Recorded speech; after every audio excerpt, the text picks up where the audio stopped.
Olá, mulheres! Aqui é a pastora Evelyn. Nós estamos lendo o livro Mulheres com Espadas, da Lisa Biver. Hoje vamos dar início ao capítulo de número 8. Palavras como espadas. O sabre confiado a nós não é erguido com nossas mãos, ele é erguido com nossas palavras. Declaramos a palavra de Deus como uma arma que é ouvida muito antes de ser vista. A última vez que o mundo viu a espada, a palavra de Deus, em uma forma mais poderosa, foi quando Jesus caminhou nessa terra. Ele anseia que cresçamos coletivamente e alcancemos essa estatura. Assim como nosso Salvador e Senhor, temos o poder de desembainhar nossa espada, escolhendo as palavras que iremos dizer. Falamos como embaixadores da fé, da esperança e do seu amor, para que as pessoas na terra saibam que foram reconciliadas ao Senhor de tudo por meio da morte e do seu Filho. Somos ministras da esperança, cujas palavras são temperadas com sal e luz e soam estranhas em um mundo temperado com a escuridão. Palavras são invisíveis, mas, se forem mal utilizadas, podem se provar mortais. Temos o poder de falar palavras que podem abrir ou fechar corações. Agora é a hora de falar palavras celestiais com a intenção de libertar outras pessoas com nossas palavras e ações. Nossa língua ancestral une tudo o que já foi dividido, porque ela é a palavra de Deus. Pense nisso. Deus nos deu sua língua e não precisamos aprender a gramática ou a ortografia do céu para utilizá-la. Ele cingiu as palavras com força e cuidadosamente estruturou cada sentença para que cada sílaba fosse entrelaçada com poder e pontuada pela promessa. Toda a Escritura é inspirada por Deus e útil para o ensino, para a repreensão, para a correção, para a educação na justiça, a fim de que o homem que Deus seja perfeito e perfeitamente habilitado para toda boa obra. 2 Timóteo 3, 16 e 17. Observe que o versículo não diz que algumas escrituras são inspiradas e úteis, mas toda a escritura ensina, corrige, prepara e equipa. Se escolhermos declarar e praticar apenas uma parte das escrituras, acabaremos mal equipadas e despreparadas para o que nos espera no futuro. As escrituras se tornam nosso espelho. A palavra de Deus tem o poder de nos mudar para refletirmos o que é verdadeiro e afastar o que é falso. Observar a palavra nos faz mudar não apenas a maneira como falamos, mas as motivações de nossas palavras. Quem vem das alturas certamente está acima de todos. Quem vem da terra é terreno e fala da terra. Quem veio do céu está acima de todos. João 3:31. A língua tem o poder de elevar ou diminuir, abençoar ou amaldiçoar, curar ou ferir. Podemos falar de acordo com os costumes desta terra ou seguir o padrão do céu. A Bíblia, na versão A Mensagem, parafraseia João 3:31 dessa maneira: aquele que vem de cima é muito superior aos outros mensageiros de Deus. Quem nasceu na terra é terreno e fala uma língua da terra, enquanto ele apresenta a evidência do que viu e ouviu nos céus. Somos os nascidos na terra, renascidos para o céu. Se eu descobrisse que iria viver o restante dos meus dias nesse planeta na Itália, faria sentido aprender italiano. Bem, iremos viver a eternidade no céu, então faz sentido aprender a língua do céu. É hora de falarmos a língua do nosso renascimento da terra do nosso Pai. De boas palavras transborda o meu coração. Ao rei consagro o que compus. A minha língua é como a pena de habilidoso escritor. Salmos 45:1. Deus deseja demonstrar seu poder em você e através de você. Ele nunca planejou que vivêssemos nossas vidas limitadas à língua e, portanto, à esfera do poder humano. A oração nos convida a experimentar uma intervenção divina que nos faz ter uma nova visão que ultrapassa os limites da nossa linguagem humana. Nossa nova posição nos dá uma nova perspectiva. Nós erguemos a espada quando levantamos sua palavra. A morte e a vida estão no poder da língua. Provérbios 18, 21. As palavras de Deus não possuem falhas e são vibrantes. Elas são comparadas a espadas que iluminam a escuridão. Ele confiou aos seus filhos uma língua poderosa, santa e antiga. Essas palavras vivas devem ser usadas honrosamente. Quando suas santas palavras são mal utilizadas ou esbravejadas com um tom condenatório, o reflexo é distorcido e a luz do céu é engolida pela escuridão. Eu amaria falar uma língua estrangeira. Seria tão maravilhoso dominar de forma prática palavras que abririam as portas de outro país para mim. Como muitos norte-americanos, fiz 2 anos obrigatórios de língua estrangeira na escola, mas não havia com quem conversar. Meu domínio limitado do francês rapidamente se perdeu. Se eu tivesse tido a opção de estudar italiano, minha história seria agora diferente. Apesar de meu pai ter nascido nos Estados Unidos, sua primeira língua não era o inglês. Meus avós nasceram na Sicília, portanto falavam italiano.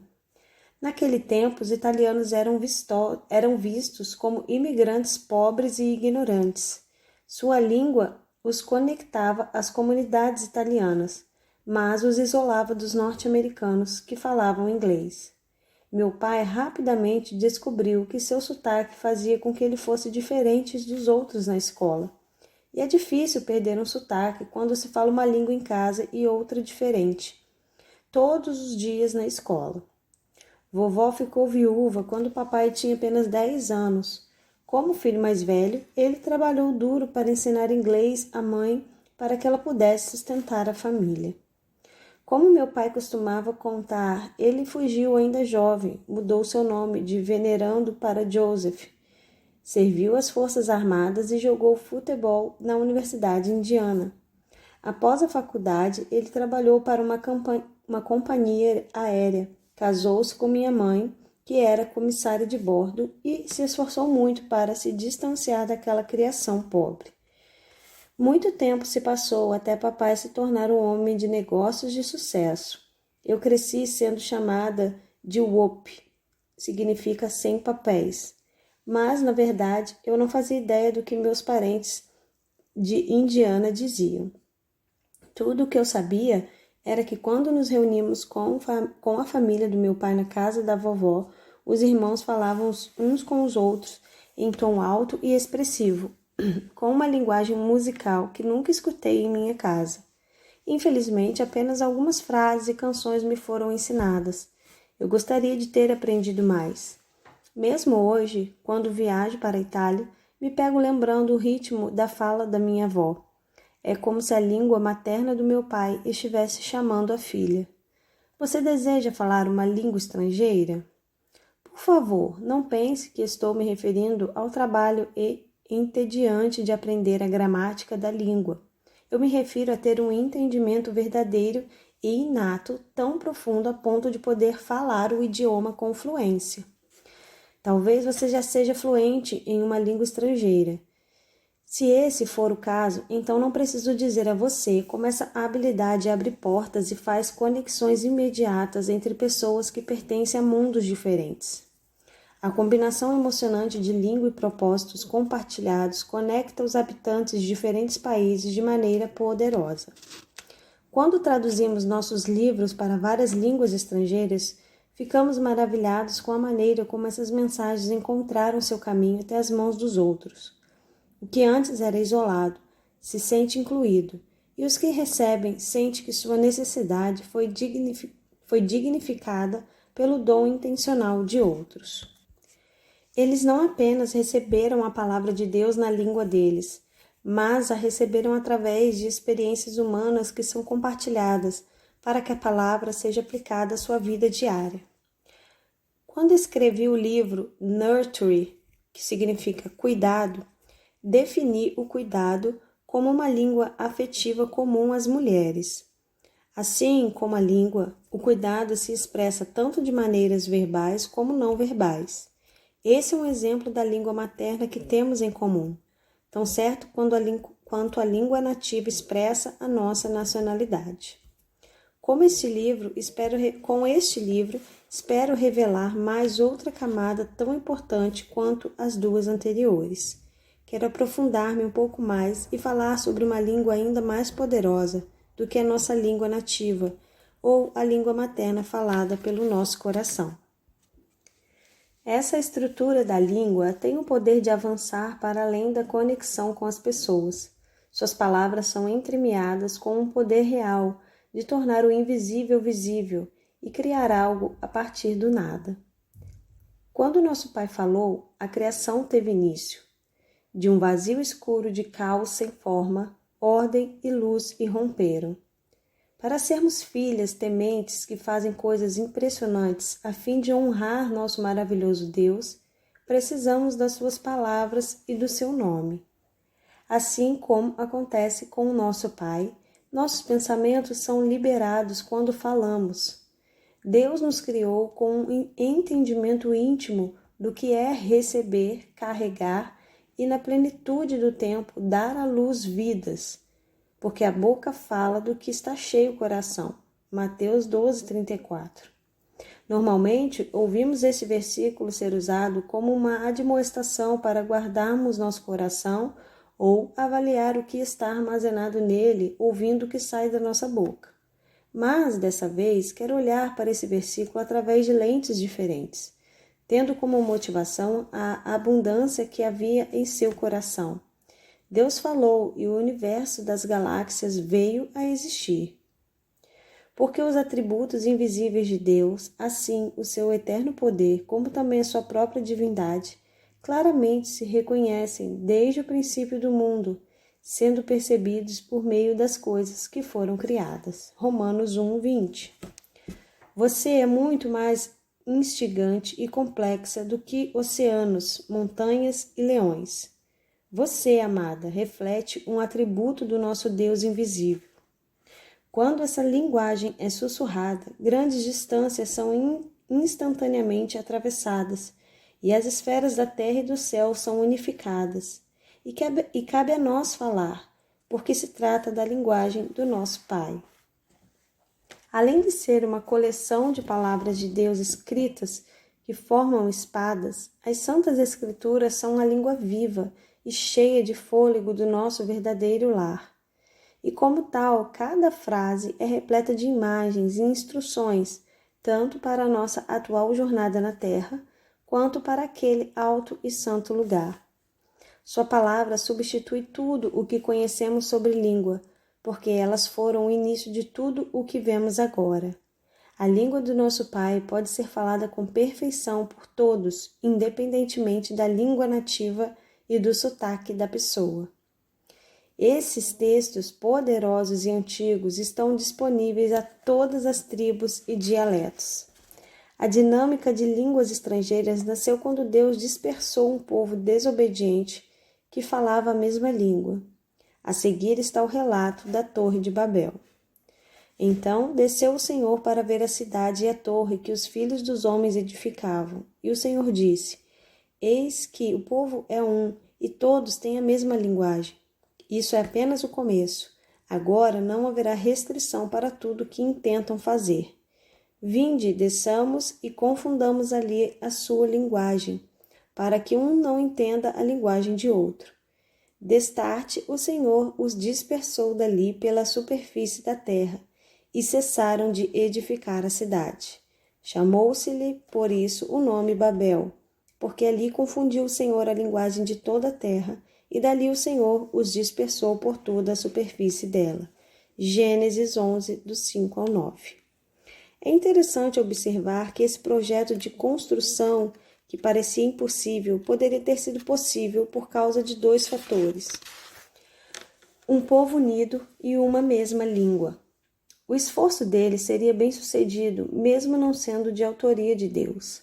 Os planos deles eram motivados pela clara desobediência à instrução de Deus em Gênesis 1. A confusão das línguas não apenas interrompeu o progresso deles, como também dispersou um povo unido pelos quatro cantos da terra. A história da existência humana começou com uma única língua e creio que terminará com uma única língua, a maravilhosa língua de Deus. Quando, pois, se fez ouvir aquela voz, afluiu a multidão que se possuiu de perplexidade, porquanto cada um os ouvia falar na sua própria língua. Estavam, pois, atônitos e se admiravam, dizendo: Vede, não são porventura os galileus todos esses que aí estão falando? E como os ouvimos falar, cada um em nossa própria língua materna? Somos partos, medos, elamitas e os naturais da Mesopotâmia, Judéia, Capadócia, Ponto e Ásia, da Frígida, da Panfilha, do Egito e das regiões da Líbia, nas imediações de Cirene e romanos que aqui residem, tanto judeus como prosélitos, cretenses e arábios, como os ouvimos falar em nossas próprias línguas as grandezas de Deus. Atos 2, do 6 ao 11. Multidões se reúnem quando o céu encontra voz na terra. Quando temos verdadeiramente algo a dizer, Deus encontra um caminho para interpretar nossas palavras e levá-las a todos os que precisam ouvi-las. Quando nos rendemos e falamos suas próprias palavras, pelo poder do seu Espírito, coisas surpreendentes podem acontecer. Eu anseio muito por essa expressão unificada da maravilha de Deus. Você não acha interessante o fato de Deus escolher pessoas de uma região de pessoas analfabetas, como a Galileia, por exemplo, para declarar as suas gloriosas maravilhas aos religiosos e letrados que se reuniram em Jerusalém, vindo de várias partes? Ninguém foi deixado para trás. Mais importante ainda do que compartilhar uma língua terrena comum que tem a mesma sonoridade é o poder coletivo de dizer a mesma coisa. No dia de Pentecoste, as declarações do céu invadiram a terra e todas as pessoas souberam disso. Nosso Deus Altíssimo é triunfante. Seu glorioso amor e maravilhosa misericórdia não conhecem limites. O dom da salvação vem apenas através da fé nele, e todos os que os buscam, encontram graça e esperança. A questão aqui não é se você acredita em falar em línguas. Existem questões maiores para serem respondidas. Escolheremos usar nossas palavras de maneira que nos tornemos menos importantes e Deus seja glorificado. Iremos expressar nossas falhas como nossas palavras ou iremos falar das suas obras perfeitas? Seremos uma única voz, permitindo que seu Espírito nos preencha? Nunca havia o compromisso de se trabalhar unido, a menos que todos os participantes estejam alinhados a uma causa maior. Estarmos alinhados e unidos com os propósitos e línguas do nosso Pai dará início mais uma vez ao plano de Deus e unirá um povo ao redor do seu propósito. Com tantos pedaços da espada separados e retirados do nosso campo de visão, saberemos apenas qual a nossa parte. Para entender a função de uma parte, é melhor ter uma ideia da imagem como um todo.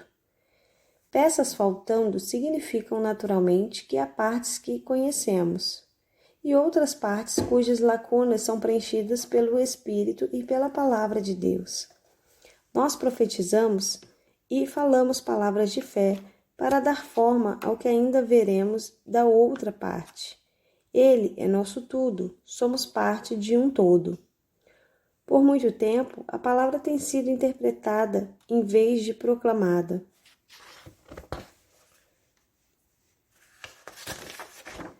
Criamos o hábito de passá-la pelo filtro das experiências humanas, das preferências sociais e dos preconceitos atuais, além do conselho limitado da mente humana, em vez de simplesmente declarar o que foi tão poderoso e eternamente falado e registrado. Interpretamos o Evangelho em vez de expressá-lo. A tentação tem sido de interpretar a palavra de acordo com a pequena parte que usamos ou possuímos, em vez de proclamar a palavra na forma misteriosa da sua plenitude.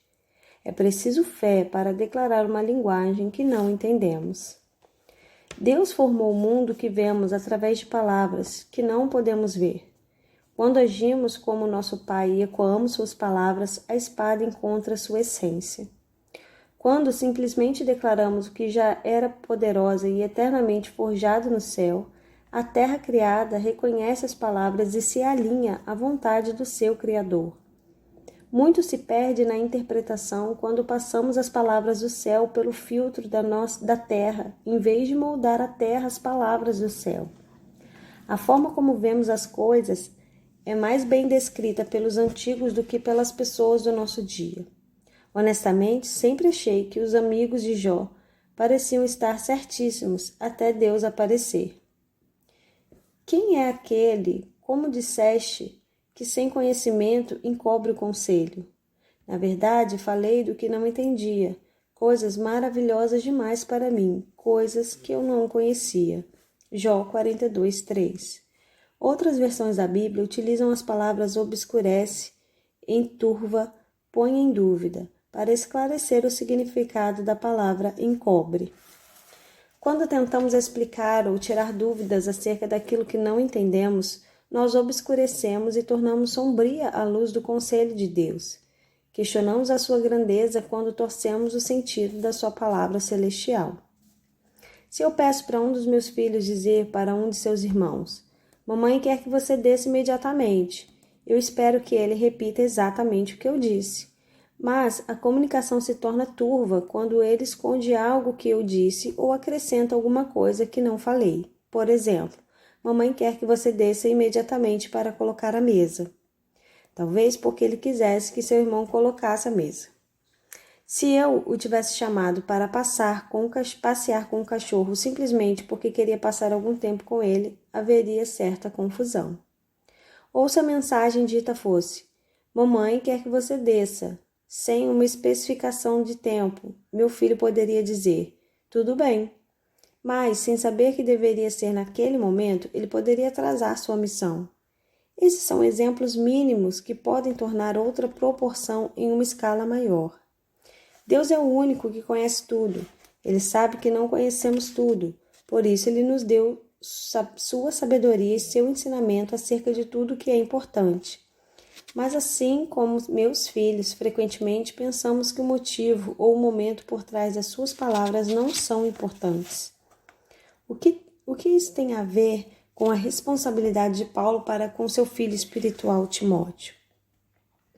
Prega a palavra, insta, quer seja oportuno, quer não, corrige, repreende, exorta com toda longanimidade e doutrina, pois haverá tempo em que não suportarão a sã doutrina.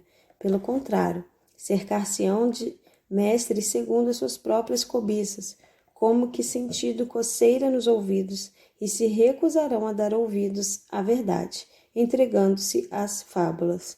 2 Timóteo 4, do 2 ao 4. Existe uma grande diferença entre dizer a verdade e ser a verdade. Precisamos seguir o exemplo de Jesus e viver a verdade. Ele é a verdade sem data de validade, porque ele vive para sempre. A primeira opção a encoraja momentaneamente, a segunda a transforma com sua luz e força. A expressão que cunhei, seu passado não é o seu futuro, pode ser comparada com uma porta parcialmente aberta, mas a palavra de Deus é um portão escancarado. A verdade de Deus tem o poder de separá-la e cobri-la de luz. Como é maravilhoso saber que nosso Pai não apenas nos deu uma língua, mas nos deu Jesus, o exemplo de como viver o que falamos. Então Jesus disse a eles, eu afirmo a vocês que isso é verdade. O filho não pode fazer nada por sua própria conta, pois ele só faz o que vê o Pai fazer. Tudo o que o Pai faz, o filho faz também. João 5,19. Sua palavra não é apenas viva, ela é a sua vontade. Como posso afirmar isso? Porque Jesus mostrou a vontade do Pai, e ele é a palavra de Deus expressa em carne humana. Então surge a pergunta, o que está escrito a nosso respeito no rolo do livro?